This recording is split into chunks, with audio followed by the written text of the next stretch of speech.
शाहान खान, आप announcement page cheque करेंगे ना इस कोर्स वेबसाइट का, तो वहाँ पे अनाउंसमेंट लगाई हुई है कि जो रिकॉर्डिंग पिछले सेशन की कहाँ पे मौजूद है। उसमें दोनों लिंक दिए हुए हैं, आप ज़रा बस ये ज़हमत कर लें वहाँ जाके लिंक पे क्लिक कर दें।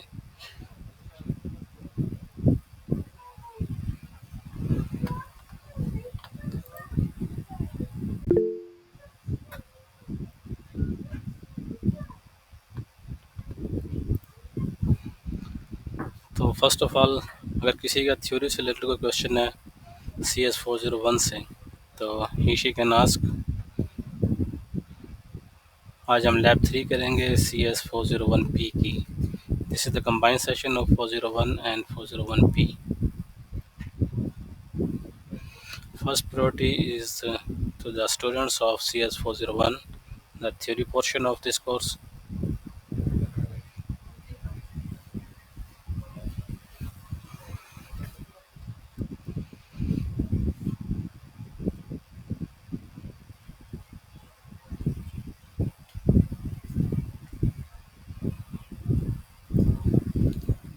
No question?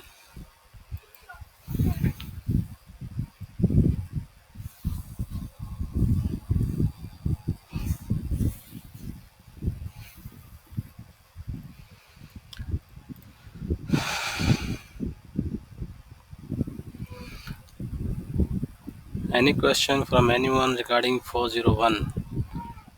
अभी तक 13-14 लेक्चर हो चुके हैं, उनमें से किसी को कोई सवाल है तो पूछ लें। यहाँ पे कोई हिना गुल है?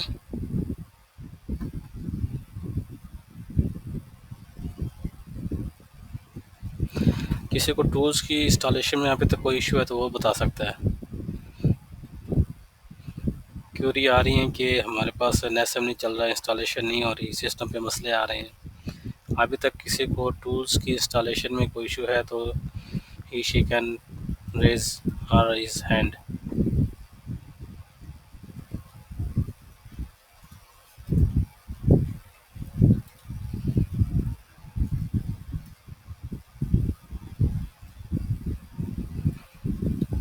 राफिया, प्रैक्टिकल और मार्केटिंग इंडस्ट्री के हिसाब से तो असेंबली लैंग्वेज बहुत कम यूज़ हो रही है आजकल।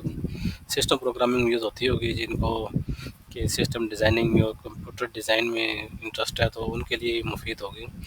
लेकिन अगर कोई प्रोग्रामर बनना चाहता है या सिर्फ डेवलपमेंट में जाना चाहता है तो वहाँ पे डेफिनेटली आजकल हाई लेवल प्रोग्रामिंग ही यूज़ होती है, स्पेशली पाइथन और .NET और इस तरह की।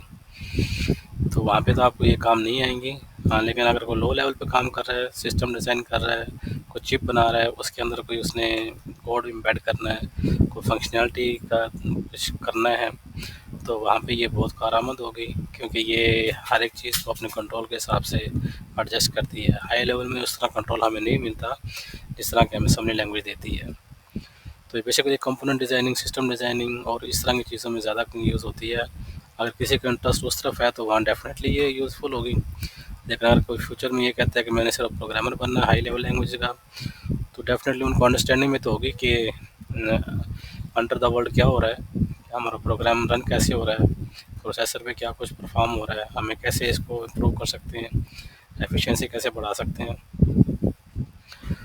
तो बाकी ये नहीं कि आपको असेंबली लैंग्वेज रिक्वायर्ड होगी कि to write the program in high languages.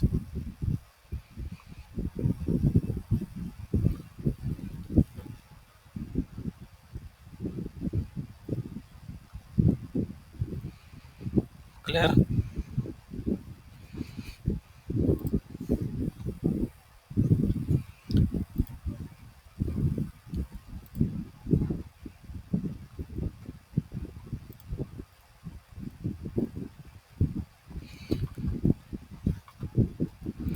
आज हम लैब 3 करेंगे। स्क्रीन सबको शो हो रही है?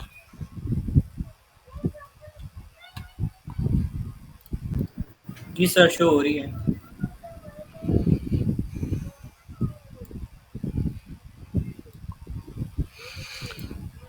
अच्छा, तो कोई डिस्क्राइब करेगा लाइन फर्स्ट, लाइन नंबर 1 ये क्या है? यस क्या सर।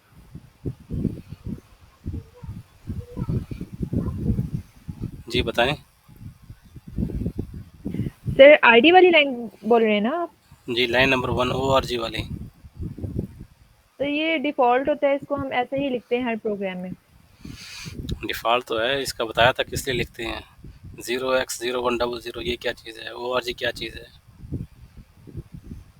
सिर्फ सो फर्स्ट हमारा लाइब्रेरी जो लोकेशन। प्रोग्राम होता है वो कोड सेक्शन में ओरिजिनेट होगा 0100 लोकेशन से। Very good Rafia, excellent.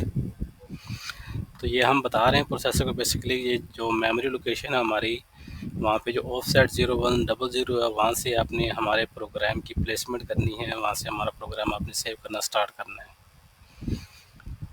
अब लाइन नंबर 3 को एक्सप्लेन कर सकते हैं, व्हाट इज़ दिस? सर ये व्यू आईडी स्टोर की गई है इसमें। View ID store, what is mean by DB? Sir ये सर एज अ बाइट, ये एज अ बाइट स्टोर होगा, एज अ वर्ड स्टोर नहीं होगा हमारे data. DB stand for data byte. Data byte नहीं, डिफाइन बाइट, या DW होता तो डिफाइन वर्ड होता है यहाँ पे। ठीक है, अभी हमने कितने डिजिट्स लिए हैं? 9 डिजिट्स हमारे पास टोटल, जिनको हम सेव कर रहे हैं, और हर डिजिट 1 बाइट का है। तो टोटल मेमोरी यहाँ पे हमें कितनी रिक्वायर्ड होगी? 9 इंटू 8 56। सिंपल है, ये तो टेबल है। अच्छा, नेक्स्ट हमने लेवल बनाया एक मिनिमम का। उसमें मैं अंदर एक्सप्लेन कर दूँ, आज हम ये करेंगे कि ये जो हमारे पास एक आईडी है, या जो भी हमारे पास नंबर ऑफ सीक्वेंस हो, उसमें से हमने मिनिमम फाइंड करना है कि मिनिमम वैल्यू कौन सी है from the given series of numbers और डिजिट्स। सर उसमें तो मैक्सिमम लिखा हुआ है। मैक्सिमम लिखा हुआ है, यस सर। लेकिन हमने मिनिमम फाइंड करना है। अच्छा, इससे पहले ना एक एरर है कोड में, को बता सकता है? कुछ चीज़ मिसिंग है यहाँ सर पे। आपने जंप स्टार्ट नहीं लिखा। काफ़ी एक्सीलेंट, आपने लगता है समझ है चीज़ों की। जंप स्टार्ट, हाँ प्रोग्राम पूरा हुआ ये। राफी के अलावा कोई बताएगा जंप स्टार्ट क्यों लिखा हमने ये?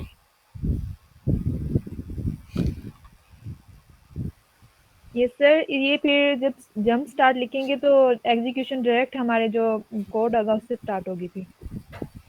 अगर ना लिखते तो क्या होता?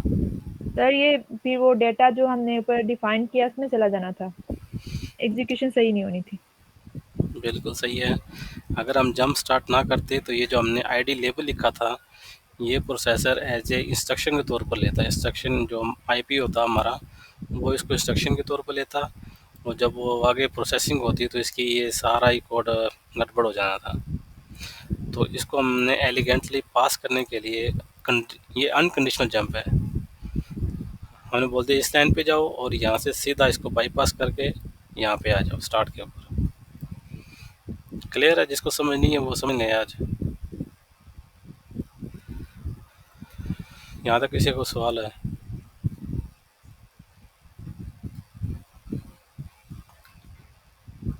Any question? ओके। अच्छा राबिया, आपने कहा ना मिनिमम पर मैक्सिमम लिखा हुआ है, ये सिर्फ हमने ना काउंट लिखा हुआ है कि हमने इतने डिजिट्स तक यहाँ काउंट करना है। ये वो वैल्यू नहीं है कि ये मिनिमम है या मैक्सिमम है। यहाँ हमने जो भी मिनिमम फाइंड आउट होगा वहाँ पे यहाँ हमने सेव करनी वो value. This is not the actual minimum value, this is the count of digits we are given to sort और to find the minimum digits. Okay. Okay sir. अच्छा, बाकी स्टूडेंट से भी रिक्वेस्ट है कि वो भी पार्टिसिपेट करें, जैसे भी उनको समझ है। हम यहाँ पे मौजूद हैं प्रोडक्शन के लिए। लोग ये डरते हैं कि हम गलत बता देंगे तो पता नहीं क्या हो जाएगा। This is your learning stage. गलतियाँ करेंगे तो सुधर भी जाएंगी, लेकिन गलती करेंगी नहीं तो फिर वो सुधरेगी भी नहीं। तो बाकी पार्टिसिपेट करें और अपनी इनपुट दें एक्टिवली। स्पेशली जो मेल हजरात हैं उनसे तो स्पेशल रिक्वेस्ट है, वो पता नहीं हैं भी कि नहीं, पता नहीं ड्यूटी पे होते हैं सारे सारे फीमेल ही आ रही होती हैं यहाँ पे ऑनलाइन सेशन में। Okay, move to next code. Start पे आ गई तो सिंपल हमारा लेबल है, लाइन नंबर 10 में हमने SI जो हमारा रजिस्टर है उसमें हमने 0 मूव करवाया है।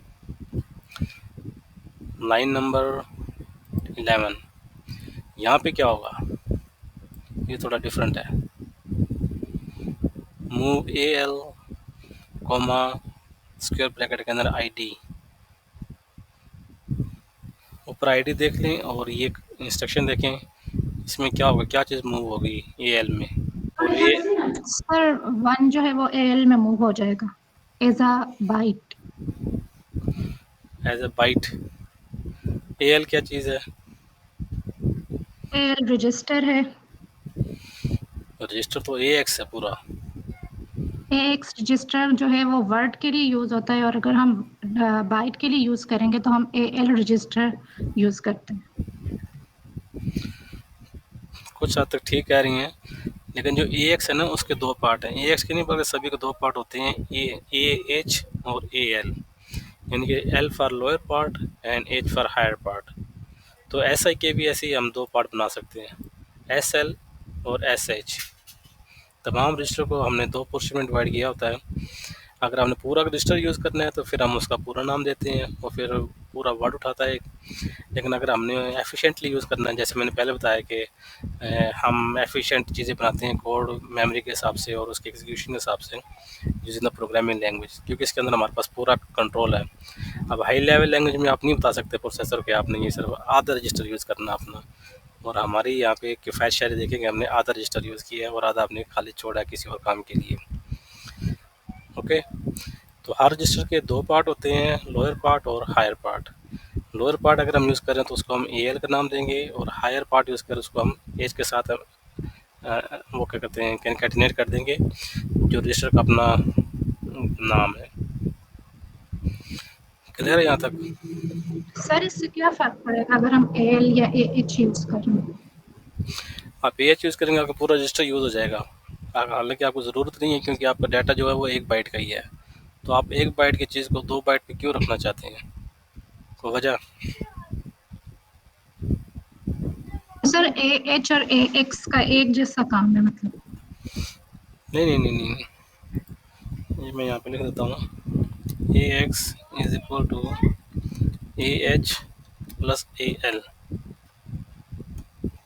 ठीक है, अब AX एक ही रजिस्टर है, उसके दो पार्ट हैं, AH और AL। हम उनको इंडिविजुअली यूज़ कर सकते हैं और पूरा AX भी यूज़ कर सकते हैं। इसी तरह अगर हमारे पास SI है, ये पूरा रजिस्टर हमारे पास, उसको हम SH प्लस SL, यानी उसी रजिस्टर का लोअर पार्ट, सिर्फ हमें अगर 8 बिट यूज़ करनी है, हमारा डाटा 8 बिट का है तो लोअर पार्ट में आ जाए और अपर पार्ट में हम दूसरा डाटा रख लें। ये कोई और चीज़ हमें रिक्वायर्ड हो तो वहाँ पे वो रखी जा सकती है। क्लियर? Yes sir. तो आपका जवाब ठीक है कि जो है जो 1 वैल्यू है हमारी मेमोरी के अंदर, वो इस वक्त हमने मूव करा दी है AL के अंदर। आगे हमारा कोड है L1, यानी लेवल 1 पे हम आ गए हैं। इसमें हमने कहा है कि जी कंपेयर करो AL को ID प्लस SI। अब इसमें क्या होगा? Sir 1 + 0 = 1। Is equal to 1। Compare में क्या होगा? अब ये कंपेयर होगा, 1 से कंपेयर होगा। AL में क्या है? AL में 1 है। AL में 1 है और 1 से कंपेयर हो रहा है। जी। एनी स्टूडेंट, किसी को एतराज़ हो इस बात पे, किसी का डिफरेंट पॉइंट ऑफ व्यू हो? No objection from anyone?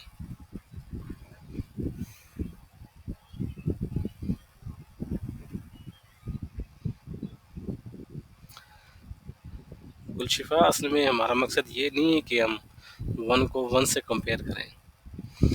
आप अगर सीक्वेंस ऑफ कोड देखें ना, अब जो आईडी है, जैसे राफिया ने बताया, उसके अंदर 1 है वैल्यू, और जो उसी वैल्यू का हमने मूव करवाया हुआ है AL में। इतनी बात समझ आ गई है? ID से एक और C 0 नहीं ले सकता, मतलब ID के अंदर 0 ऐड हो रही है ना, ID के अंदर 1 था, 1 के अंदर 0 ऐड करेंगे तो क्या फ़र्क पड़ेगा?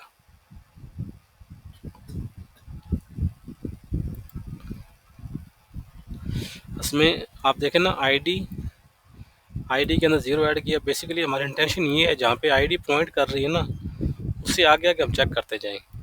अब SI में अगर 1 पड़ा होता, हमने कंपैरिजन स्टार्ट किया है 0 से, हालांकि 0 से नहीं होना चाहिए था, ये 1 से होना चाहिए था, क्योंकि एक वैल्यू है उसको खुद के साथ कंपेयर करने का क्या फ़ायदा, उससे हमें क्या पता चलेगा कि मिनिमम है या मैक्सिमम है।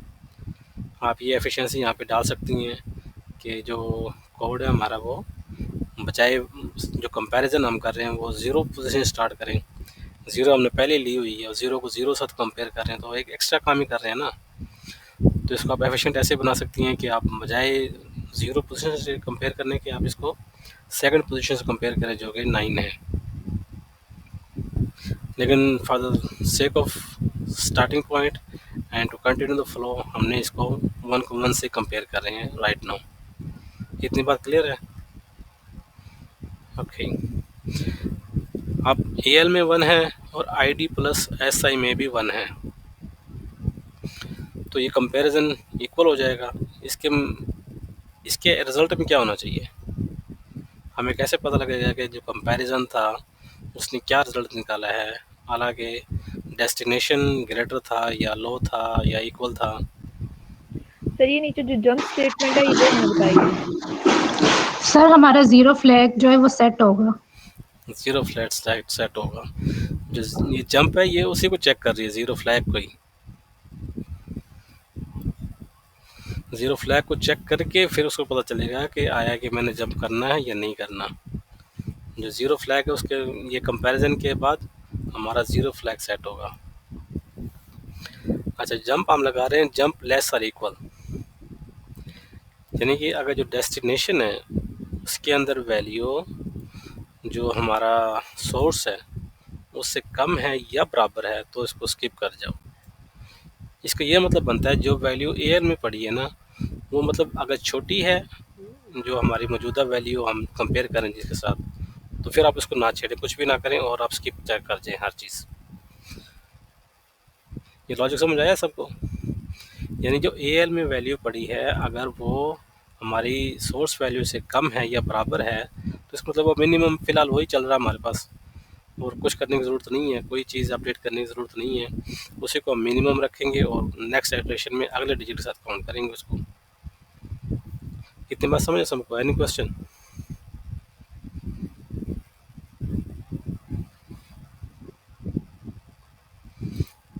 ओके।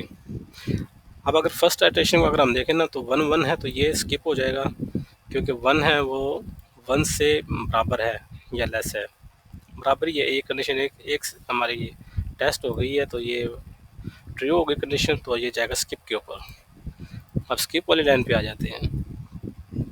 इंक्रीमेंट SI, इसका क्या मतलब होगा? सर SI SI में 0 एक 1 इंक्रीमेंट हो जाएगा। SI को हम ऐसे कर सकते हैं, ये इक्वलेंट, ये बिल्कुल ऐसे ही है जैसे हम कहें ऐड SI 1। समझ आ गई? वो एक शॉर्ट कमांड दे दी उन्होंने, इंक्रीमेंट SI, यानी कि जो भी वैल्यू SI के अंदर पड़ी हुई है उसको एक वैल्यू या एक डिजिट उसको ऐड करके इंक्रीज कर दें। अगर फिर हमने कंपेयर किया है SI की वैल्यू को इंक्रीज करने के बाद है, ये ज़रा ध्यान में रखना है, 9 के साथ, इसका क्या फ़ायदा होगा हमें? Why this is comparison there? Sir इससे ये चेक होता है कि हम अपने जो हमने डेटा डाला है उसके एंड में तो नहीं पहुंच गए। हाँ, वो जो हमने काउंट दिया हुआ है ना कि हमने कितने डिजिट्स कंपेयर करने हैं, ये उसकी वैल्यू है, हम उसके साथ कंपेयर कर रहे हैं। अगर वो 9 के बराबर आ गया तो फिर हमने अपनी जो एग्जीक्यूशन है उसको टर्मिनेट करना है। हमें पता चल जाएगा कि जितनी हमारी वैल्यू हमें दी गई थी हमने तमाम को चेक कर लिया है और अब हमारे पास एक मिनिमम वैल्यू जो हमने आइडेंटिफाई की होगी थोड़ा आवर लॉजिक और एल्गोरिदम वो हमारे पास मौजूद होनी चाहिए। अच्छा, अब ये है जंप लेस L1, ये क्या करेगा, कब तक जंप लगेगा और कब जाके टर्मिनेट होगा ये? जब तक डेस्टिनेशन सोर्स से छोटी रहेगी तो जंप लगती रहेगी। स्टूडेंट्स बाकी भी यहाँ मौजूद हैं, अपनी इनपुट दें सारे। राफिया का माशाल्लाह बड़ा अच्छा कंसेप्ट है। अब उसने ही सिर्फ बोलना है तो बोल तो मैं भी सकता हूँ यहाँ पे, लेकिन मज़ा तब है ना जब सारे स्टूडेंट्स एक्टिवली इसको पार्टिसिपेट करें, उसको समझने की कोशिश करें। जो बोलने से डरते हैं वो कुछ कर भी नहीं सकते वैसे तो। जिनको ये लगता है कि हमारी आवाज़ से पता नहीं क्या ख़तरनाक किस्म के ज़लज़ले आ जाएंगे, कुछ नहीं होता बोलने से। अल्फाज का चुनाव है, ज़रा एहतियात से कर लें और कुछ नहीं है। तो कोशिश करें, ये आपकी पब्लिक स्पीकिंग में आपके फेयर को भी दूर करेगी और आपको कॉन्फिडेंस भी देगी अपनी चीज़ें बयान करने में, समझने में। जो क्वेश्चनिंग होती है बेसिकली वो थोड़ा सा मुश्किल होता है स्टूडेंट्स के लिए ना, हेजिटेशन होती है कि वो ये समझेंगे कि इसको ये भी नहीं पता। तो ये याद रखें, अगर आपको एक चीज़ आज नहीं पता और आप इस डर से पूछ भी नहीं रहे कि लोग बेइज्जती करेंगे, तो सारी उम्र वो लापता ही रहेगी आपके लिए। लेकिन थोड़ी सी हिम्मत करके पूछ लेंगे तो वो जो लापता है आप उसका पता जान जाएंगे और इंशाल्लाह आपका काम भी आएगी फ्यूचर में। ये कॉन्फिडेंस बिल्डिंग के लिए है।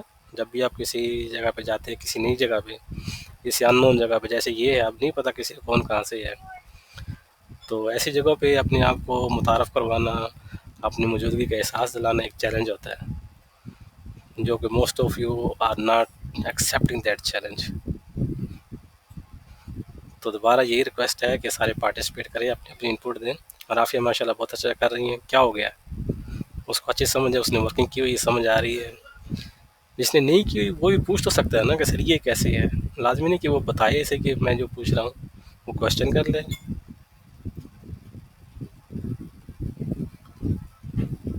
ओके, लेट्स सी कि क्या फ़र्क पड़ता है हमारी तबलीग का। हाँ, तो क्वेश्चन ये था कि जो जंप लेस है ये L1 पे जाएगी और कब तक जाएगी। पहले वो स्टूडेंट हैंड रेज करे जिनको नहीं समझ। राफिया ज़रा होल्ड कीजिएगा आप, और राबिया आप भी प्लीज़। एक हैंड रेज हुआ है अलीज़ा शफ़ी का, बाकी सबको समझ है।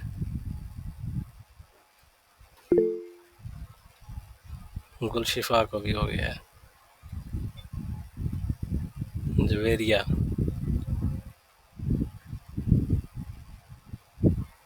चलें, इतनी तो हिम्मत की इन्होंने ये बताने की कि हमें समझ नहीं है। नो इशू, मैं एक्सप्लेन करता हूँ इसको। अब जे से बनता है जंप, ये तो सिंपल है। अब लेस है, अब कौन सी चीज़ किस चीज़ से लेस है, थोड़ी सी ये कन्फ्यूज़न है यहाँ पे सिर्फ। अब इसको हम देख लेते हैं, इससे हमारे पीछे वाली जो इंस्ट्रक्शन थी उसमें ये है डेस्टिनेशन हमारी। जो सबनी लैंग्वेज का कोड का जो एक स्ट्रक्चर है वो ये है कि हम ऑप कोड, ये ऑप कोड हो गया हमारा, उसके बाद लिखेंगे डेस्टिनेशन और उसके बाद हमारा सोर्स, यानी कहाँ से वैल्यू आ रही है और किधर जा रही है। तो पहले हम डेस्टिनेशन रखेंगे, ये ज़हन में रख लें आप, ये फिक्स है स्ट्रक्चर इसका, इसमें कोई हम रद्द बदल नहीं कर सकते।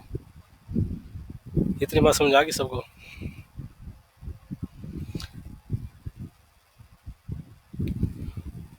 अब ये ऑपरेशन हमने क्या किया है, कंपेयर में क्या कर रहे हैं हम कंपेयर में ये सिर्फ कर रहे हैं कि जो वैल्यू पड़ी है हमारी SI रजिस्टर के अंदर, उसको हम कंपैरिजन कर रहे हैं किस वैल्यू के साथ, 9 कांस्टेंट वैल्यू, उसके साथ हम सिर्फ इसका कंपैरिजन कर रहे हैं। अब कंपैरिजन के रिज़ल्ट के तौर पर क्या होगा, या तो जो SI की वैल्यू है 9 से बड़ी होगी, या उससे बराबर होगी, या उससे छोटी होगी। तीन ही कंडीशन हैं जो पॉसिबिलिटी हमारे पास हो सकती हैं। इतनी बात समझ आ गई?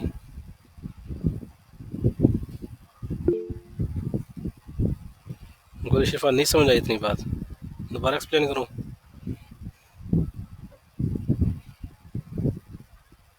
आ गई है, किसी को ना आई हो कि कंपैरिजन वाली जो इंस्ट्रक्शन है उसमें क्या होगा।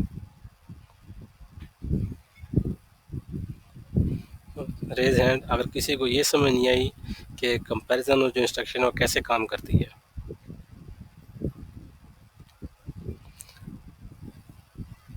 गुलशिफा अगर आपको समझ आ गई तो अपने हैंड्स डाउन करें प्लीज़।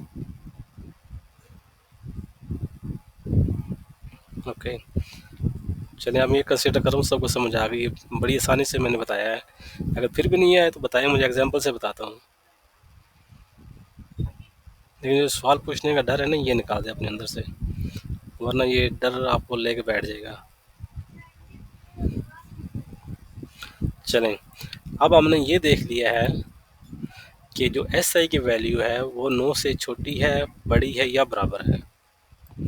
अब ये हमें अब पता कैसे चलेगा, हमारी इंटेंशन ये थी हम चेक करें। अब हमने उसको बता तो दिया, अभी चेक कर लो जाके, उसने चेक कर भी दिया इस लाइन के अंदर। अब हमें चाहिए रिज़ल्ट, हमें पता चले कि जो हमने उसको बताया था रिज़ल्ट क्या आया है, क्या एस आई की वैल्यू छोटी थी, बड़ी थी, बराबर थी। तो वो रिज़ल्ट के लिए हमने ये लगाई है कंडीशन जंप लेस। रिज़ल्ट वैसे तो पड़ा हमारा ज़ीरो फ्लैग के अंदर, अगर ये बराबर होता है तो ज़ीरो फ्लैग हमारा सेट हो जाता है, उसके अंदर वैल्यू 1 चली जाती है। अगर ना बराबर हो तो फिर उसके हिसाब से वो वैल्यू एडजस्ट कर देता है। तो अब हम ये चेक कर रहे हैं कि अगर ये लेस है वैल्यू किसकी, जो एस आई के अंदर वैल्यू पड़ी है, अगर वो 9 से कम है अभी तक, हालांकि हमने एक इंक्रीज भी किया इससे पीछे वाले लाइन में एस आई की वैल्यू को, इसके बावजूद अगर वो एक वैल्यू कम आ रही है हमारे पास, सॉरी इसके बावजूद अगर वो अभी तक 9 से कम है, जितने भी इंक्रीमेंट हम करते जाएंगे यहाँ तक कि एस आई में जो वैल्यू हो एक एक करके 9 तो बनेगी एक बार, तो जब वो बराबर हो जाएगी तो ये वाली कंडीशन फिर फॉल्स हो जाएगी और ये जंप नहीं लगेगा। लेकिन अब जो मौजूदा सूरत हाल हमारे कोड की, उसमें एस आई में क्या पड़ा हुआ है, हमारे पास 0 पड़ा हुआ है। तो बेसिकली 0 कंपेयर हो रहा है 9 के साथ, और डेफिनेटली 0 लेस है 9 से, तो ये जाएगा L1 के ऊपर दोबारा से। ये कंडीशनल जंप है। यहाँ पे जो शुरू वाला जंप था जंप स्टार्ट, ये अनकंडीशनल था, कुछ है नहीं है, आप बस वहाँ जंप कर जाओ। लेकिन ये जो कंडीशनल है इसमें एक हमने कंडीशन लगाई है कि अगर एस आई की वैल्यू 9 से कम है तो फिर आपने जंप करना है। इन अदर केस अगर एस आई की वैल्यू 9 से ज़्यादा हो गई या बराबर हो गई है तो फिर रुक जाओ भाई, इधर ही बस, इतना ही काम था, ख़त्म हो गया। यहाँ तक किसी को सवाल है तो raise hand.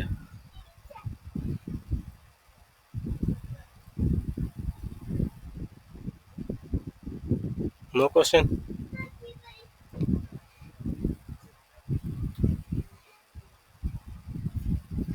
Okay,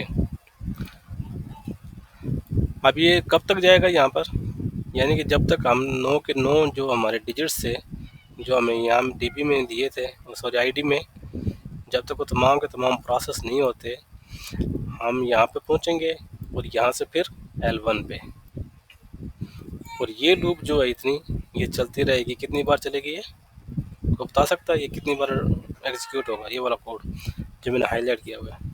sir 9 times. बिल्कुल 9 टाइम एग्जीक्यूट होगी है। तो हर बार हम कंपैरिजन क्या कर रहे हैं, हम AL में वैल्यू जो है उसको हम कंपेयर कर रहे हैं एक नई आईडी के साथ। अभी ऐसा ही जब इंक्रीमेंट हो जाएगा ना यहाँ पे आगे, तो फिर जो आईडी में पहले 0 पड़ा हुआ था, ये 1 पड़ा हुआ था, उसके अंदर 1 ऐड होगा तो यार नेक्स्ट पोजीशन 9 पे चला जाएगा।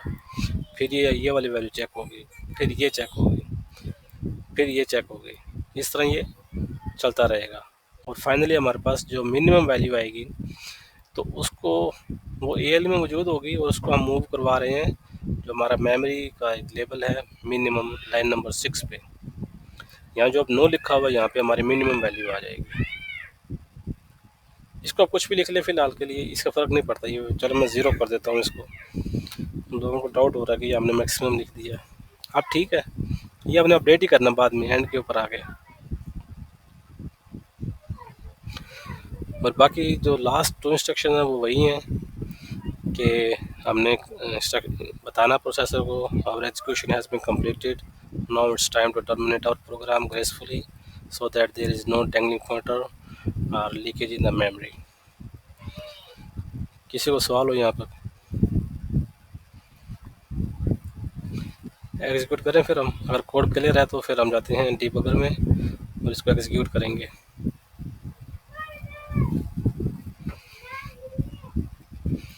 No question? सर ये जो L1 की जो थर्ड लाइन है, move AL ID plus SI, जो लाइन नंबर कौन सी है? सर लाइन नंबर है, थोड़ा सा नीचे कीजिएगा, लाइन नंबर 14। लाइन नंबर 14 ये वाली? ये सर। हाँ सॉरी मिस हो गई थी। अच्छा हमने वो तो चेक कर लिया, अगर छोटी है तो फिर हम जंप कर जाए, बस हम यहाँ से स्किप ही कर गए थे और ये लाइन एक्सप्लेन करना भूल गए। अच्छा अगर इन केस वो हमने कंपेयर किया कि अगर छोटी है या बराबर है तो फिर ये वाली लाइन को छोड़ दो।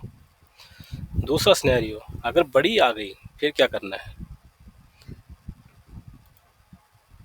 फिर ये करना है जो आईडी के अंदर है ना,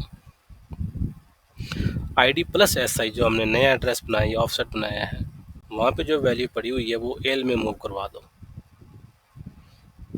इन अदर वर्ड, जो एल के अंदर वैल्यू पड़ी हुई है और जो हमारे मेमोरी में वैल्यू पड़ी हुई है, उनमें से अगर एल में पड़ी वैल्यू ज़्यादा है या बड़ी है तो फिर हम क्या कर रहे हैं कि जो छोटी वैल्यू हमारी मेमोरी में पड़ी है उसको हम मूव करवा रहे हैं एल के अंदर। समझाई बात की? दोबारा बताता हूँ। यहाँ हमने कंपैरिजन किया, जो वैल्यू एल के अंदर मौजूद है उसको कंपेयर करो जो हमारी ज़ीरो ऑफसेट पे पड़ी हुई है, यानी कि 1 को 1 के साथ कंपेयर करो। चलो हम सेकंड इटरेशन देखते हैं। फॉर एग्जांपल हमारे पास अब 9 वैल्यू आ गई है, ठीक है। अब एल में तो हमारे पास वो 1 ही मौजूद है, सॉरी यहाँ पे। अब उसको हम कंपेयर कर रहे हैं 9 के साथ जो यहाँ पे मौजूद होगी। अब क्या होगा? अब एल की वैल्यू 9 से लेसर इक्वल नहीं है, तो फिर AL लेस ही है, 1 लेस ही होता है। गुड, एक बंदा सिर्फ एक्टिव है और बाकी ऐसे बस ना सुन रहे हैं, बस अमातन घोष हैं। अब यहाँ पे भी कुछ नहीं होगा, मतलब कोई चेंज आएगी तो यहाँ पे आके आएगी जब हमारे पास 0 आएगा। ओके, जब 0 आ सर जाएगा। इतनी सारी एग्जीक्यूशंस में हमारे पास AL फिर सेम ही रहेगा ना, 1 ही रहेगा हाँ 0 तक। एल सेम ही रहेगा। ये स्किप वाली कंडीशन ये हमारी ट्रू होती रहेगी और हम यहाँ आते रहेंगे। यहाँ पे जब 0 आ जाएगा यहाँ पे तो डेफिनेटली जो एल की वैल्यू है वो 0 से बड़ी हो जाएगी, लेस और इक्वल नहीं रहेगी। तो फिर ये वाली स्किप वाली कमांड भी स्किप हो जाएगी। ये मतलब कि हम इसको एग्जीक्यूट नहीं करेंगे ये वाली लाइन को, और हम आ जाएगा यहाँ पे। फिर जो हमें जो मिनिमम वैल्यू मिली है उसको हम दोबारा ले जा रहे हैं एल के अंदर, क्योंकि एल में हमने मिनिमम वैल्यू ही रखनी है। सर इसके बाद नेक्स्ट फिर इंक्रीमेंट दोबारा से होगा सही से? हाँ इंक्रीमेंट तो हमने करना ही है, क्योंकि हमने तमाम यहाँ तक तो पहुँचना है ना, तमाम वैल्यू चेक तो करनी है हमने। उसके बाद ही हम फैसला कर सकेंगे हमारे पास जो मिनिमम वैल्यू है वो 0 है। हमें तो देख के पता चल रहा है 0 है, लेकिन कंप्यूटर को तो नहीं पता। वो तो जब कर लेगा तो उसको समझ आ जाएगी, हाँ 0 ही मुझे मिली है वैल्यू। क्लियर? ये सर क्लियर है।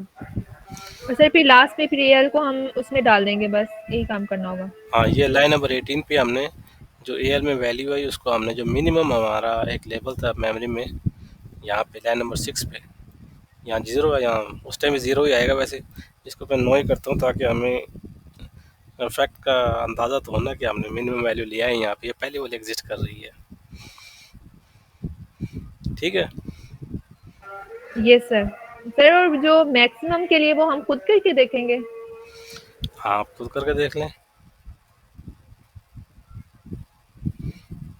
अब उसमें लॉजिक चेंज होगा थोड़ा सा, ये जंप जो है वो आप और तरह से चेक कर रहे होंगे। ग्रेटर और इक्वल वाला चेक करके देख लें, आप उस तरह का लॉजिक लगा लें, मिनिमम चेंजेस होंगे और आपको मैक्सिमम मिल जाएगा इसमें से। ये सर असाइनमेंट में भी ऐसा ही कुछ था, लार्जेस्ट इवन नंबर ढूंढना था। नहीं जी, असाइनमेंट में तो इवन डिजिट्स ऐड करके फाइंड आउट करके उनको ऐड अप करना था। CS401 पी की बात करी, 41 की बात कर रही है? सर पी की बात करी। सॉरी, पी वाली मैंने नहीं बनाई, मैंने 41 वाली बनाई थी। सर उसमें ये था कि हमने अपनी आईडी में से इवन डिजिट्स ढूंढने थे और फिर उन इवन डिजिट्स में से जो लार्जेस्ट इवन नंबर था ना वो स्टोर करवाना था। ओके, वो मैंने नहीं देखी। मैं 41 को बेसिकली मेजर तौर पे देख रहा हूँ। ये सर 41 में तो सिर्फ एडअप करते जाना था इवन डिजिट्स को, है कितने हमारे। चले, टाइम शॉर्ट है हमारे पास, एग्जीक्यूशन देख लेते हैं, बाकी बातें बाद में।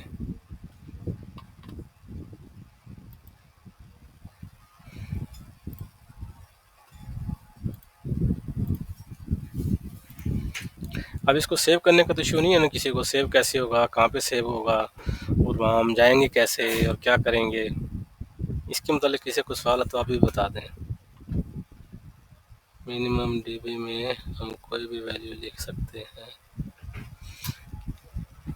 हसीना बतूल, आप वहाँ कोई भी वैल्यू लिख लें। बेसिकली वहाँ पे हमारा मकसद ये था कि हम वहाँ मेमोरी रिज़र्व कर लें, जहाँ हमने अपना मिनिमम जो रिज़ल्ट आएगा उसको सेव करना है। तो 9 बस इसलिए लिख दिया था कि बाद में जब हमारे पास मिनिमम आ जाए उसको हम सेव कर लें वहाँ पे, और बाद में चेक भी करना हो कि मिनिमम आया या नहीं आया, क्योंकि हमने शुरू में तो वहाँ पे 9 लिखा हुआ था जो मैक्सिमम था। तो बाद में जब हम 0 वहाँ पे सेव कर देंगे तो फिर हमें कंफर्म हो जाएगा कि हमारा एल्गोरिथम ठीक चल रहा है, और जो हमने मेमोरी में लोकेशन बताई थी मिनिमम स्टोर करने के लिए, वो मिनिमम वहाँ पे वैल्यू जाके स्टोर हो चुकी है। क्योंकि हमने वहाँ 9 लिखा होता, वहाँ पे 0 है, तो this is the confirmation that our algorithm has worked very fine, and finally we have saved the result at the specified location in the memory. Okay,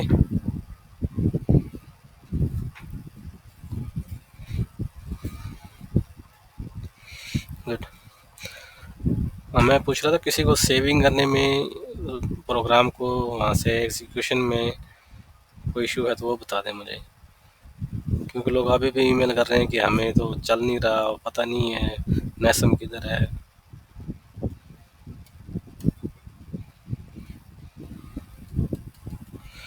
good.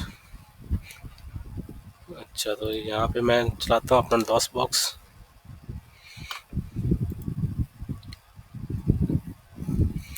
Sorry, मैं ज़रा रेजोल्यूशन कम कर लूँ ताकि आप लोगों को नज़र सही आए, क्योंकि आपको ये विंडो बहुत ही छोटी नज़र आती है।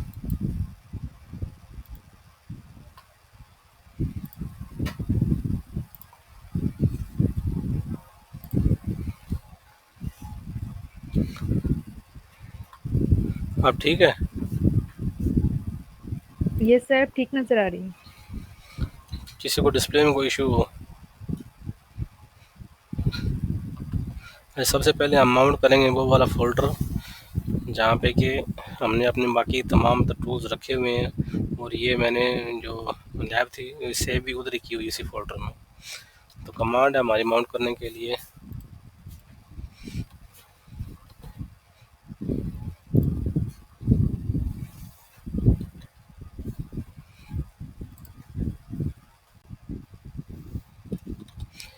माउंट।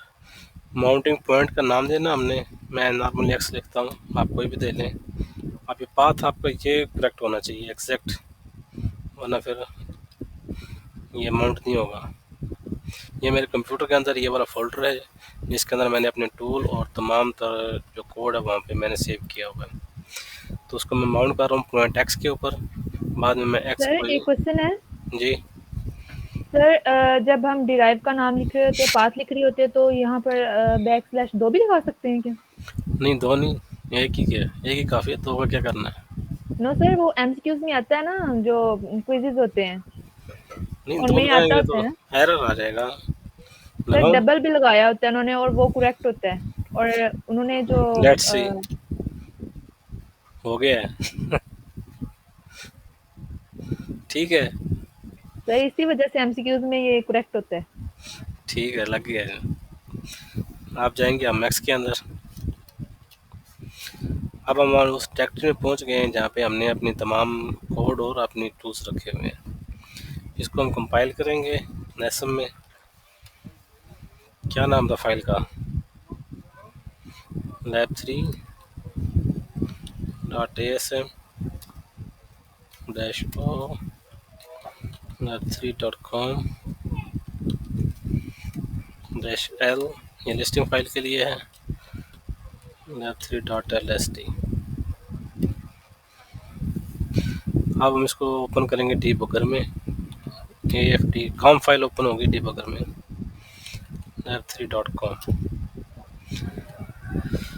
अच्छा जी, अब यहाँ पे थोड़ा सा हमने अंडरस्टैंड करने की कोशिश करनी है कि जो मेमोरी विंडो है वो कौन कौन सी हैं, हमारा सेगमेंट कौन कौन से है, डाटा हमें कहाँ पर नज़र आएगा, कहाँ पे सेव होगा, हमारी एग्जिस्टिंग वैल्यू किधर है, कोड किधर है। कोई बताएगा? जो मेमोरी विंडो 2 है वहाँ पे मैं अपनी वो मेमोरी लोकेशन डिस्प्ले कराना चाह रहा हूँ जहाँ पे मैंने ये वैल्यूज सेव की हुई हैं और जहाँ हमारा डाटा पड़ा हुआ है। आज हम DS सेगमेंट की यूज़ करेंगे। नॉर्मली हम CS कोड सेगमेंट वाला यूज़ करते हैं। तो आप ये देखें ना, अगर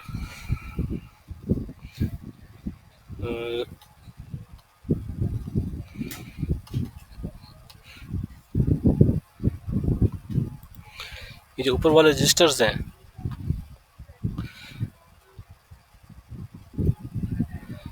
ये IP लिखा हुआ है, CS लिखा हुआ है। यहाँ CS की वैल्यू चेक करें और DS की वैल्यू चेक करें, क्या है दोनों में, बल्कि ES और SS सब में क्या वैल्यू रखी हुई है।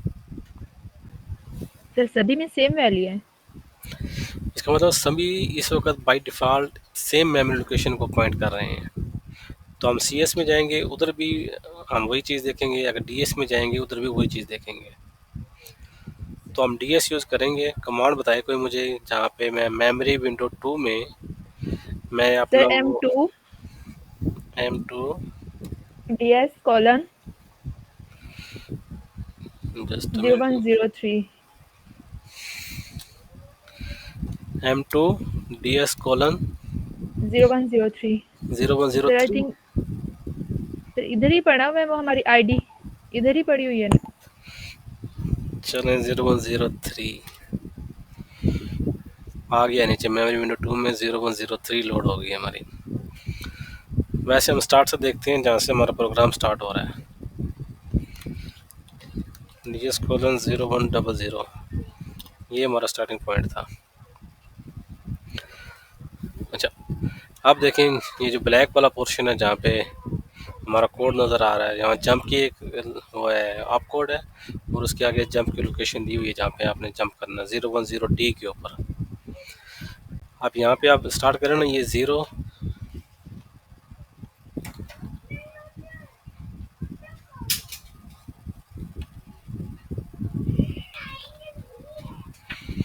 0 1 3 4 5 जाते हुए ये BE पड़ा हुआ है, BE 000। तो F1 दबा के इसको मैं एग्जीक्यूट करने लगा हूँ और जाता हूँ वहाँ पे। हम आगे वहाँ पे वही चीज़ पड़ी हुई है BE 000। SI के अंदर हम मूव करवा रहे हैं 000 को। अच्छा, टाइम शार्ट है, किसी को सवाल हो तो पूछ लेना, वरना मैं इसको एग्जीक्यूशन कर रहा हूँ बस। किसी को कोई चीज़ ना समझ आए तो वो पूछ ले। SI के अंदर 00 जाएगा। AL के अंदर हमने मेमोरी लोकेशन 0103 पे जो चीज़ पड़ी हुई है 0103, ये 1 पड़ा हुआ वहाँ पे।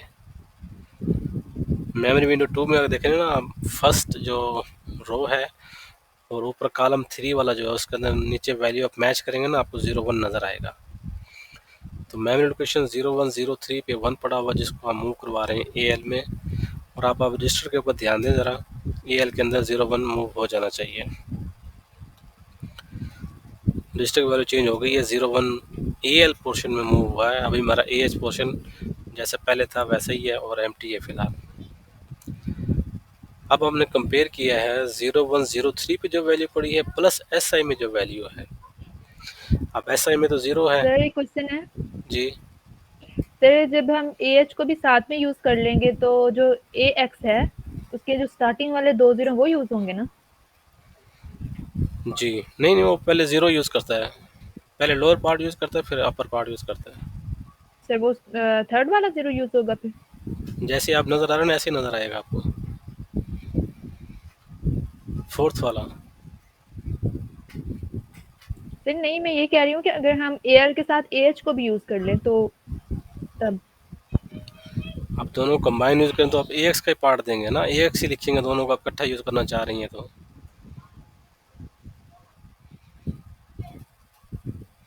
Yes sir. अगर आप दोनों को कंबाइन यूज़ करना चाह रही हैं AH को और AL को तो आप AX ही लिखेंगे ना।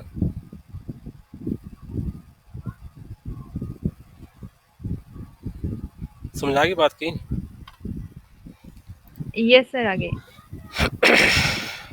अच्छा तो अब कंपेयर हो रहा है जो AL के अंदर 1 पड़ा हुआ है और जो मेमोरी लोकेशन है 0103 प्लस SI, इसको हम देखें ना 1 बाइट मूव करा रहे हैं आगे, एक वर्ड मूव नहीं करवा रहे हैं। अब 0103 में अगर 0 ना तो 1 होता तो ये 0104 हो जाता, और नीचे मेमोरी विंडो 2 में आप देखें ना 0104 पे 9 पड़ा हुआ है, तो उसके साथ फिर कंपैरिजन हो रहा होता। अब ये दोनों एडिशन में फ़र्क रखना आपने, ये जो है ना AL के आगे जो वैल्यू लिखी हुई है वो मेमोरी के एड्रेस के अंदर एडिशन हो रही है, ना कि जो वैल्यू पड़ी हुई है उसके अंदर। इतनी पॉइंट क्लियर है यहाँ पे? एक हम मेमोरी एड्रेस को एक बाइट आगे मूव करवा रहे हैं, ना कि जो उसके अंदर वैल्यू पड़ी हुई है उसको हम कोई चीज़ वैल्यू ऐड करके उसको हम इंक्रीज कर रहे हैं। ये बहुत ज़रूरी है, इसको क्लियर कर लें, इस पॉइंट को समझ लें। किसी को बात ये समझ ना आई हो?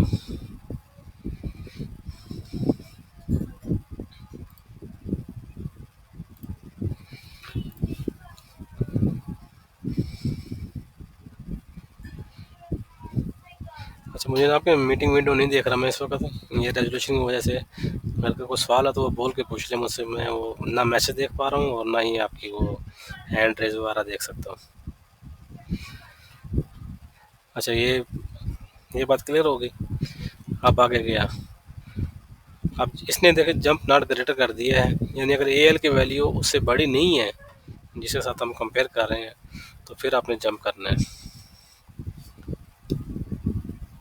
यहाँ पे SI इंक्रीमेंट हो गया। अब SI में ऊपर ज़रा चेक कीजिएगा, रजिस्टर वैल्यू में 1 हो जाना चाहिए, 1 हो गया है। और SI को फिर हम चेक किया है कि ये 9 तक तो नहीं चला गया क्योंकि हमारा टोटल डिजिट्स 9 है। अगर SI की वैल्यू 9 से कम है तो फिर दोबारा जंप लगाओ मेमोरी लोकेशन 0113 पे। 0113 को मेमोरी विंडो देख के बता सकता है कि वहाँ पे वैल्यू क्या पड़ी हुई है इस वक्त? सर 1 पड़ी है। 1 किधर है? 0113 पे। सॉरी सर, 3A पड़ा है। हाँ 3A पड़ा हुआ है, तो ये वहाँ पे जाएगा और वहाँ से एग्जीक्यूशन स्टार्ट होगी। ये देखें, अगर आप कोड के जो कोड वाली विंडो है छोटी दरमियान वाली, उसका जो सेकंड कॉलम है वहाँ पे वही वैल्यू पड़ी हुई है 3A840301, और वही आपको नीचे विंडो में नज़र आ रही है। यहाँ पे फिर कंपेयर होगा। अब यहाँ पे जो मेमोरी लोकेशन शो हो रही है 0103, SI में क्या आ गया? सर SI में 1, अब मेमोरी लोकेशन क्या बन गई है? 0104 बन जाएगी। अब वहाँ पे वैल्यू क्या पड़ी हुई है मेमोरी विंडो में? सर 9 पड़ी है। 9 और AL में क्या है? सर AL में AL 1 ही है। तो क्या ये जंप लगेगा नीचे वाला? ये सर लगेगा। नॉट ग्रेटर लगेगा, क्योंकि जो 1 है वो 9 से बड़ा नहीं है, या रिवर्स तो करें तो जो 1 है वो 9 से छोटा है, तो हम जंप लगाएंगे। फिर ऐसे कोई इंक्रीमेंट किया हमने यहाँ पे, अब SI में 2 चला गया, फिर चेक किया 9 के साथ, 9 तक तो नहीं पहुँच गए हम, फिर जंप लगाया उसी पोजीशन पे। अब क्या मेमोरी लोकेशन बन गई है? सर अब 0105 बन गई है। वहाँ पे क्या पड़ा हुआ है? सर 2 पड़ा है। 2 को कंपेयर किसी से साथ कर रहे हैं? 1 के साथ। 1 के साथ, तो 1 अभी भी छोटा ही है, तो फिर ये जंप सर अभी भी लगेगा। छोटा है। और स्किप के ऊपर जंप करेंगे।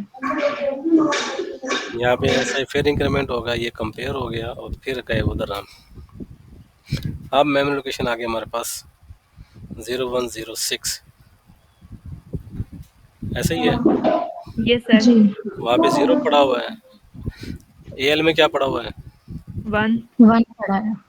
अब ये छोटा है बड़ा है 0 से? सर 1 बड़ा है। अब ये बड़ा है और 0 छोटा है, तो जंप नहीं लगेगी। जंप नहीं लगेगी, तो फिर क्या होगा? अब AL रजिस्टर के अंदर 0 चला जाएगा। AL में रजिस्टर में ये जो वैल्यू पड़ी हुई है, देखिए हमने मेमोरी लोकेशन दी है, उस पे 0 पड़ा हुआ है 6 पे, तो ये अब AX के अंदर जो 1 पड़ा हुआ है यहाँ पे अब हो जाएगा 0। रजिस्टर की वैल्यू चेक करेंगे, हो गई चेंज। यस सर, हो गई है। यस। तो अब आपने सारी एग्जीक्यूशन कर लेनी है। अब इसके बाद जंप लगते रहेंगे, क्योंकि 0 से तो कोई और चीज़ छोटी है नहीं हमारे डाटा के अंदर, और ये बस एग्जीक्यूशन कंप्लीट हो जाएगी। ऐसा ही में 9 वैल्यू आ गई है।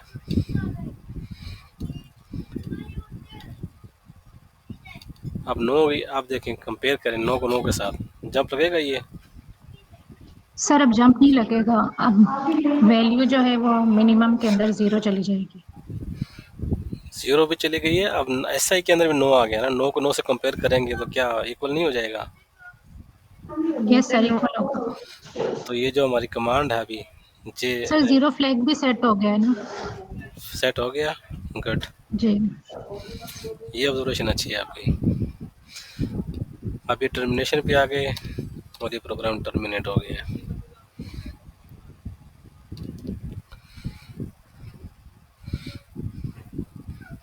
कोई सवाल हो किसी का? वरना मैं विंडो बंद कर रहा हूँ, हमारे पास सिर्फ 5 मिनट बाकी हैं।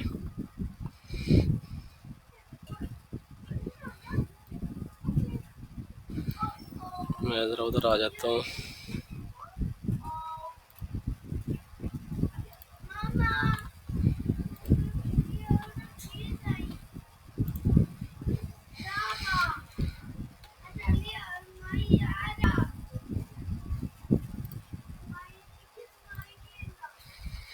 हाँ जी, कोई सवाल हो किसी का? कोई बात समझ ना आई हो, कोई मुश्किल लग रही हो? ये डिबगर में आके लोग परेशान हो जाते हैं कि ये पता नहीं क्या चीज़ ओपन हो गई है।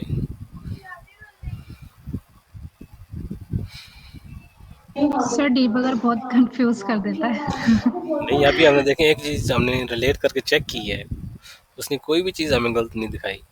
सिर्फ हमें समझने की कोशिश करनी चाहिए और समझ आ जाएगी चीज़ें। नंबर्स ही हैं और तो कुछ नहीं है इसके अंदर।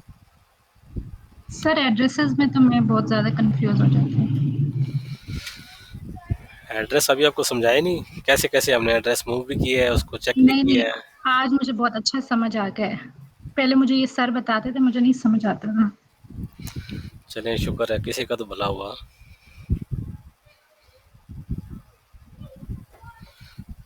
में जो MS नहीं, वो M2 है। मुझे बता, वो वहाँ बेसिकली ना कमांड देते हैं हम, जो हमारे पास दो मेमोरी विंडोज़ होती हैं, एक M1 है और एक M2 है। हमने अभी ये किया है कि जो मेमोरी विंडो 2 थी, जिसको सर बेसिकली लेक्चर में डाटा विंडो कहते हैं, इससे कंफ्यूज नहीं होना, मैं उसको मेमोरी विंडो कहता हूँ। मुझे वो मेमोरी की डिस्प्ले कराने की जगह लगती है जहाँ से हम मेमोरी को देख सकते हैं। अब उसके अंदर चाहे कोड पड़ा हो चाहे डाटा पड़ा हो, लेकिन सर जो है वो डाटा विंडो कहते हैं, तो वो भी कोई गलत नहीं है, ठीक है, चलेगा वो भी। तो हमने सिर्फ ये बताया डीबगर को, जो मेमोरी विंडो 2 है उसमें जो हमारा DS रजिस्टर जहाँ पे पॉइंट कर रहा है, DS रजिस्टर मतलब डाटा सेगमेंट रजिस्टर, जहाँ जिस मेमोरी लोकेशन पे पॉइंट कर रहा है उसके कंटेंट हमें दिखा दो। और उसने वो कंटेंट दिखा दिए हेक्साडेसिमल फॉर्म में। इतनी सी बात है, सिंपल। अगर फॉर एग्जांपल इसको हम सिनेरियो चेंज करें, हम ये बोलें कि जो मेमोरी विंडो 1 है वहाँ पे हमें कोड सेगमेंट के, जहाँ पे कोड सेगमेंट पॉइंट कर रहा है मेमोरी के अंदर, उसके कंटेंट्स हमें शो करो, तो हम लिखेंगे M1 स्पेस CS कोलन और वो ऑफसेट जहाँ से जिस मेमोरी लोकेशन से हम देखना चाह रहे हैं। अलीज़ा शफ़ी जी, को सवाल आपका?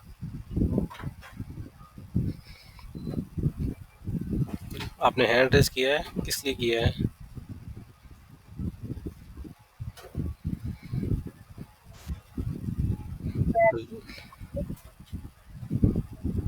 अलीज़ा आपकी आवाज़ क्लियर नहीं है। सर अब आ रही है? जी अब आ रही है। सर मेरा क्वेश्चन है आपसे कि मैंने एसएम सॉफ्ट को डाउनलोड किया है लेकिन वो डॉस बॉक्स में ओपन नहीं होता जब मतलब मैं उसमें वो डीबगर करती हूँ। तो वो लोकेशन आप देती हैं जैसे मैंने अब सेट किया था, माउंट किया था एक पॉइंट को। जी सर मैंने ना माउंट किया है लेकिन वो डायरेक्टरी पाथ वो कहते हैं कि उस पर एग्जिस्ट नहीं है। लोकल डिस्क में मैंने उसको डाउनलोड किया है, फिर मतलब कॉपी करके उसमें रखा है डिस्क में, लेकिन वहाँ नहीं आता। तो पाथ सही देना। सर वो समझ नहीं आ रही, मैंने कितनी बार उसको अनइंस्टॉल किया है, फिर डाउनलोड भी किया है, दोबारा भी नहीं होता। चले अभी तो सेशन हमारा ख़त्म हो गया है, कल दोबारा है 3 बजे। जी सर। तो कल आप मुझे ना अपनी विंडो शेयर करके दिखाइएगा क्या इशू आ रहा है। तो मैंने जी स्टार्ट जी में यही पूछा था किसी के इंस्टॉलेशन में इशू था, वो सब बता देती है, अभी आप एंड पे बता रही हैं। सर स्टार्ट में मैंने ना लेट जरा इसको ज्वाइन किया है। लेट ज्वाइन किया है। जी सर। चलिए कोई नहीं है, कल दोबारा ज्वाइन करें आप और आपने जी दिखाइएगा जी कि विंडो में क्या इशू आ रहा है आपका। तो इंशाल्लाह कल जी देखेंगे। जी सर ठीक है। सॉरी थैंक अभी यू सर। टाइम नहीं है, वरना अभी देख लेते, अभी सिर्फ टाइम ख़त्म है। जी सर कोई इशू नहीं है, कल पूछ लूँगी। कल रेडी रहिएगा, आप सबसे पहले आपके सवाल लेंगे और आपकी इंस्टॉलेशन ठीक करवाएंगे सबसे पहले। जी सर। सर कल भी यही लैब होगी ना?